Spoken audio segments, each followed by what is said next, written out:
I should probably start by saying this. If a retired military bridge engineer tells you a mountain road is about to fail, maybe don't send a fully loaded concrete truck over it anyway. But that's exactly what the Aspen Ridge HOA did, because apparently a clipboard and a little fake neighborhood authority can make some people feel invincible. My name's Daniel Mercer. I'm 61 years old, retired Army Corps of Engineers, spent over 2 decades building temporary infrastructure in places where one bad calculation got people killed: Afghanistan, Kuwait, northern Iraq, places where the ground itself tried to kill you every single day. So when I bought 48 acres outside Silverthorne, Colorado back in 2020, I wasn't looking for drama. Honestly, I wanted silence, pine trees, maybe a little trout fishing before my knees completely gave up on me. Problem was, the only access road connecting the valley to this brand new luxury subdivision cut straight across my property, about 1.5 miles of gravel road climbing through unstable mountain terrain. Now originally, the HOA approached me politely enough. They said they needed temporary construction access while they finished building million-dollar vacation homes up the hill, and at first I agreed because I'm not unreasonable. I figured, all right, a few pickups, some utility vans, maybe a delivery truck here and there, no big deal. Then Blackstone Development rolled in with cement mixers weighing nearly 30,000 pounds like they were invading Fallujah or something, and the second I saw those trucks grinding up my road, I knew exactly what was coming. See, mountain roads aren't just dirt and rocks, especially at high altitude. Freeze-thaw cycles, drainage patterns, subgrade saturation. The entire structure underneath can collapse slowly before it catastrophically fails all at once. I'd seen it happen overseas more times than I could count. So I hired a geotechnical consultant out of Denver, got a full soil analysis done, and the report basically confirmed my fears. My road could safely handle about 7,000 pounds max before the shoulders started breaking down. Those cement trucks weighed over 4 times that. I sent the HOA board certified letters, engineering documentation, photos, load calculations. Hell, I practically gift-wrapped the disaster forecast for them. And that's where this whole thing stopped being about construction and started becoming personal. The HOA president, a guy named Richard Holbrook, real estate developer type, expensive watch, teeth too white, the kind of man who says, "We're all family here," while actively trying to screw you over, called me directly one afternoon. I still remember his exact tone because it had that smug little laugh behind it. He said, "Daniel, with all due respect, you're overreacting. The contractors think you're just being territorial." Territorial? Man, I spent 22 years building emergency roads under mortar fire, and this golf course Napoleon was calling me territorial because I didn't want my mountain collapsing. Then came the part that really got under my skin. One of the subcontractors accidentally forwarded me an email chain where Holbrook literally told Blackstone to ignore the old man because the shortcut saved them almost 40 minutes per trip. 40 minutes. That was it. That was the price tag they put on my expertise, my land, and basic common sense. Turns out without my road, they'd have to take a brutal switchback route around the ridge, almost 1.5 hours each way, which meant delays, fuel costs, overtime, all the stuff developers hate more than ethics. And once money gets involved, people start convincing themselves gravity no longer applies to them. So I shut the road down. Completely. I installed concrete bollards at both entrances, reinforced steel barriers, keypad locks, cameras, even posted weight restriction signs every couple 100 feet, just so nobody could pretend they didn't know. I wasn't bluffing anymore. And honestly, that should have been the end of it. Any sane person would have backed off right there. But ego's a dangerous thing, especially in HOA politics, because those people get addicted to control in the weirdest possible ways. 3 days later, one of Blackstone's drivers drove a cement truck straight through the tree line to bypass my gate. And the moment I heard that diesel engine echoing through the valley that morning, I grabbed my binoculars and thought, well, here comes the lesson. Now let me pause the story for a second because this right here is where a lot of HOAs and developers make the same stupid mistake. And honestly, it usually comes down to psychology more than construction. See, according to standard procedure, once a property owner provides documented engineering warnings, especially certified notices backed by professional assessments, any company continuing operations after that point is basically volunteering for liability. That's the part people don't understand. They think ownership and authority are the same thing. They're not. An HOA can enforce neighborhood rules, sure, maybe tell you what color mailbox you can have if they're feeling particularly drunk on power, but they cannot magically override private property rights or engineering realities just because a project timeline looks inconvenient. From a legal perspective, what Holbrook did was incredibly reckless because those emails showed prior knowledge. That changes everything in court. Once somebody knows there's a foreseeable risk and chooses to ignore it anyway, lawyers start using words like negligence, willful misconduct, and liability exposure, the kind of phrases that make insurance companies break out in cold sweats. But honestly, the legal side wasn't even the most interesting part to me. The real issue was ego. This is a psychological trap a lot of authority-driven people fall into, especially inside HOAs. The moment somebody challenges their decision publicly, they stop trying to solve the problem and start trying to win the interaction. Doesn't matter if the other person's right. Doesn't matter if facts are sitting directly in front of them. Their brain starts treating disagreement like disrespect. And Holbrook absolutely could not handle the idea that some retired engineer on a mountain might know more than he did. That's why instead of slowing down, they doubled down. And man, mountain roads do not care about your ego. Gravity always wins eventually. So the morning that truck came through, I was standing on my porch drinking coffee, watching fog roll through the pines, and I heard this deep diesel growl echoing off the ridge. You ever hear a sound that instantly tells you somebody's about to make a life-changing mistake? Yeah, it was that kind of sound. I grabbed my binoculars and sure enough, here comes this massive white cement mixer crawling through the tree line like a drunk elephant, branches snapping off the sides, gravel spraying everywhere. The driver had gone completely around my barricade, straight through the forest shoulder where the ground was even less stable than the road itself. And the crazy part? They knew the cameras were there. They just didn't care anymore. That's how arrogant these people had gotten.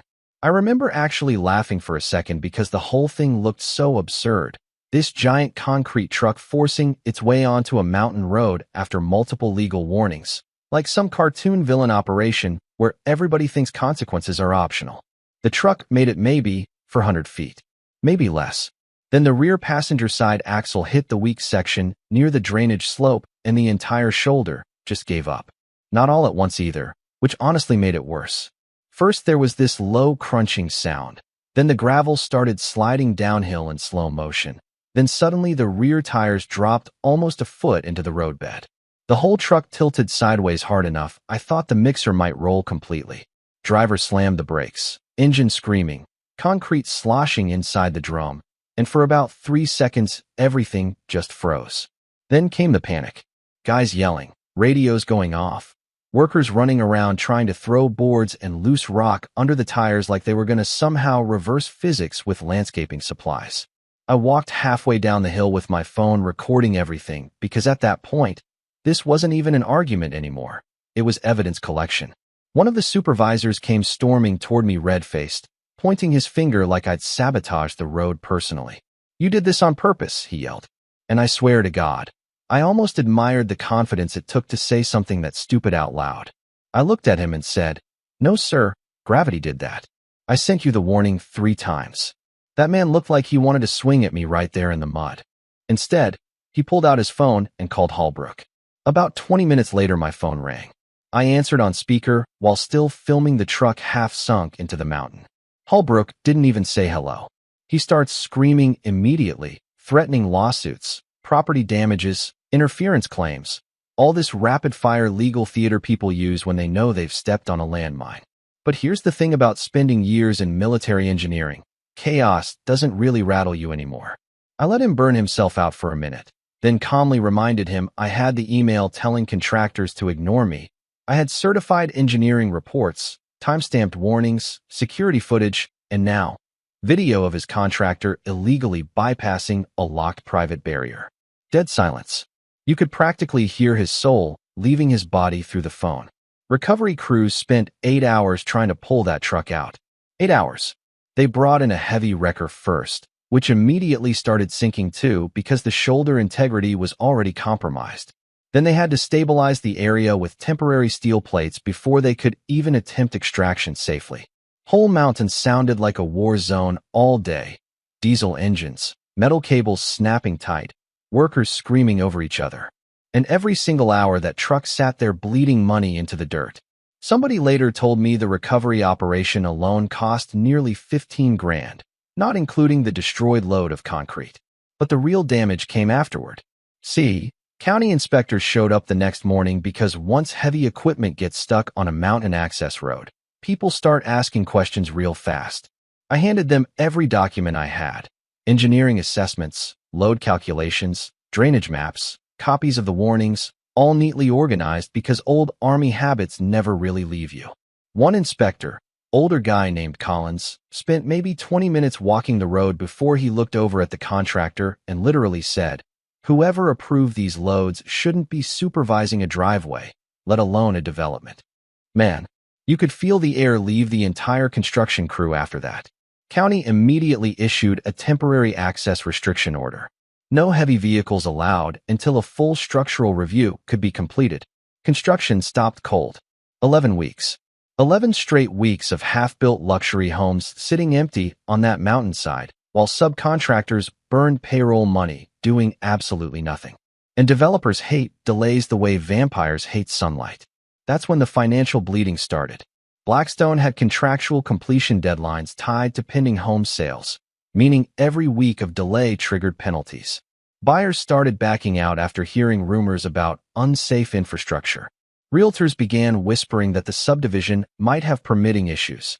Local Facebook groups got hold of drone photos showing the cement truck buried in my road. And suddenly the whole county was laughing at Aspen Ridge like it was some rich guy reality show disaster. According to one subcontractor I knew, Blackstone got hit with over $300,000 in delay penalties before the situation even stabilized. And Holbrook? Oh, he still wasn't done making bad decisions. About a month later, I got served legal papers. The HOA sued me for tortious interference, claiming I intentionally disrupted construction access and damaged the project financially. Which honestly was hilarious because legally speaking, that case had about the same structural integrity as the collapsed road. My attorney, former county land use counsel, sharpest woman I've ever met, practically smiled when she read the filing. She said, "Daniel, this may be the easiest dismissal motion I file all year." Court hearing lasted maybe 15 minutes. 15. Judge reviewed the warnings, reviewed the property records, reviewed the footage of the truck bypassing my barricade, then looked over his glasses at the HOA attorney with this exhausted expression like a middle school principal dealing with a particularly dumb student. He dismissed the case outright. No trial. No extended argument. Just done. And the best part? The judge added that the plaintiff appeared to have knowingly disregarded repeated professional safety advisories, which is legal language for, "You idiots caused your own disaster." After that ruling, the entire power dynamic changed overnight. About 2 weeks later, Holbrook requested a private meeting. Different man completely. Gone was the smug little developer grin. Gone was the tough guy HOA energy. He looked exhausted, honestly. Stress will age a man fast when six-figure losses start piling up. We met at a diner off Route 9, and for the first time since this whole mess started, he actually spoke to me like another human being instead of an obstacle. He stirred his coffee for a while, then finally asked, "What would it take to fix this?" And right there, that was the moment he finally understood something important. Expertise is expensive to ignore. I already had my terms prepared because of course I did. I told him if they wanted access, the road had to be rebuilt properly from the subgrade up. Full drainage reinforcement, geotextile stabilization fabric, widened shoulders, compacted aggregate base, proper culverts, everything. No shortcuts. No good enough. Then I added compensation terms for commercial access usage, mandatory maintenance coverage, liability protections, and automated penalties for late payments. Holbrook blinked at me halfway through like he was realizing this retired old mountain guy had negotiated infrastructure contracts before he'd probably even graduated college. 3 months later, we signed the agreement. Blackstone paid over $70,000 to fully reconstruct my road to heavy load specifications. The HOA signed a 3-year commercial access contract with per-crossing fees for overweight vehicles, automatic gate lockouts for late payment violations, and permanent maintenance responsibility written directly into the legal easement terms. And the funniest part? Once they finally rebuilt the road correctly, It handled the trucks just fine. No collapses, no failures, no drama. Because engineering works when people actually listen to the engineer. By the end of those 3 years, between access fees, maintenance coverage, and contract payments, I'd made well over 100 grand off the deal. I got a professionally upgraded mountain road I never had to pay for. Blackstone eventually finished their subdivision, and Holbrook learned the most expensive lesson of his professional life. All because he thought ignoring an old man would be cheaper than respecting him. You know what still makes me laugh about this whole thing? It wasn't the truck getting stuck, wasn't the lawsuit getting tossed, wasn't even the HOA president showing up looking like stress had personally mugged him in a parking lot. It was the fact that none of this had to happen. Seriously, the entire disaster could have been avoided with one uncomfortable sentence. Maybe the engineer knows what he's talking about. But people hate hearing that somebody else in the room might actually know more than they do. Especially in these little power ecosystems like HOAs, corporate management, local politics, places where titles start mattering more than competence. And honestly, that's the dangerous part. Because confidence looks a lot like expertise from far away. Holbrook wasn't stupid exactly, he was arrogant, and arrogance has this weird way of making people treat warnings like personal insults. This is a psychological trap a lot of authority figures fall into. The more public their decisions become, the harder it is for them to back down without feeling embarrassed. So instead of correcting course, they escalate. They double down. They convince themselves the other person is difficult or territorial or negative, because accepting reality would require admitting they were wrong in front of other people. And man, mountains do not care about your pride. Neither do courts. According to standard procedure, when somebody provides documented safety concerns backed by professional qualifications, the smart move is to slow down and reassess, not attack the person raising the concern. From a legal perspective, the moment Blackstone ignored written engineering warnings and bypassed a locked private barrier, they basically handed me the winning case themselves. But beyond the legal stuff, the lesson here is bigger than roads or HOAs. Expertise matters. Experience matters.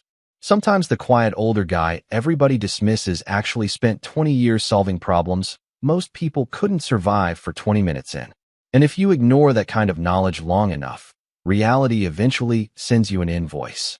In this case, it just happened to arrive attached to a sinking cement truck halfway up a mountain. So now I'm curious, have you ever had somebody completely ignore your professional advice, then blame you when everything fell apart exactly the way you warned them it would? Drop your story in the comments because I swear, these HOA power trip stories somehow keep getting crazier every year.